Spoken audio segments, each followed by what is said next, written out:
వేదికను అలంకరించిన పెద్దలందరికీ నమస్కారములు. ఈరోజు పదవీ విరమణ సత్కారం అందుకుంటున్న గౌరవనీయులు మా ప్రియతమ ప్రిన్సిపల్ గారు శ్రీ సురేందర్ రెడ్డి సార్ గారికి హృదయపూర్వక శుభాకాంక్షలు.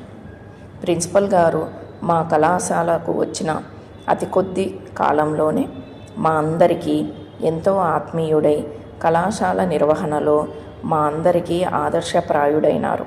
వారి గురించి ఎంత చెప్పినా తక్కువే. అయినప్పటికీ కొద్ది సాహసంతో వారి ఉద్యోగ ప్రస్థానం గురించి 4 మాటలు చెప్పే ప్రయత్నం చేస్తాను. పదవీ విరమణ అభినందన చందన కుసుమాల మాల. గౌరవనీయులు శ్రీ ఎర్రబైరు సురేందర్ రెడ్డి గారికి ప్రిన్సిపల్, ప్రభుత్వ వృత్తి విద్య జూనియర్ కళాశాల నాంపల్లి.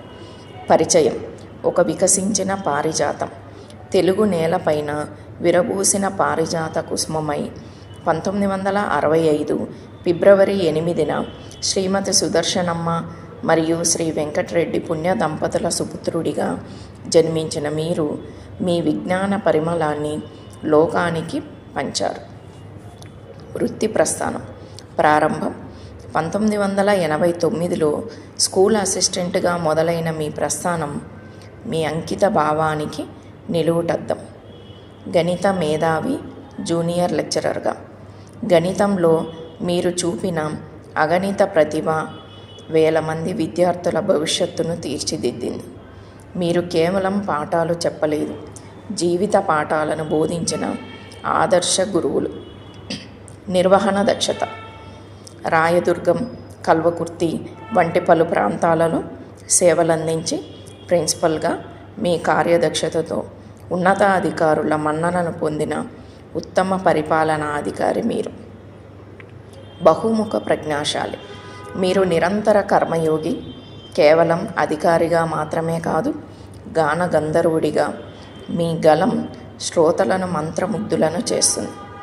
సుప్రసిద్ధ వక్త: అభినవ వివేకానందుడి వలె మీరు ఇచ్చే ఉపన్యాసాలు, చలోక్తులు, మధ్య మధ్యలో మీరు చెప్పే చిన్న చిన్న కథలు విద్యార్థులలో చైతన్యాన్ని రగిలించాయి.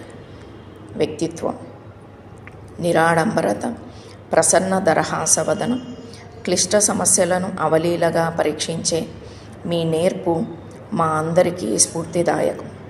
కర్మయే దైవమని నమ్మి 37 ఏళ్ల సుదీర్ఘ ప్రయాణంలో అక్షరసేద్యం చేసిన ఓ నిరంతర శ్రామికుడా, మీ సేవలకు ఇవే మా నీరాజనాలు. మంగళ శాసనాలు: మీ శేష జీవితం సుఖవంతంగా, మనోభీష్టంగా, ఆయురారోగ్య ఐశ్వర్యాలతో విరాజిల్లాలని మీ ఉపన్యాస మరియు గానధార సమాజానికి మరింతగా అందాలని ఆకాంక్షిస్తూ మీ పదవీ విరమణ శుభవేళ హృదయపూర్వక శుభాకాంక్షలతో. ఇట్లు కళాశాల సిబ్బంది మరియు విద్యార్థి బృందం, ప్రభుత్వ వృత్తి విద్య జూనియర్ కళాశాల, బజర్ఘాట్, నాంపల్లి, హైదరాబాద్.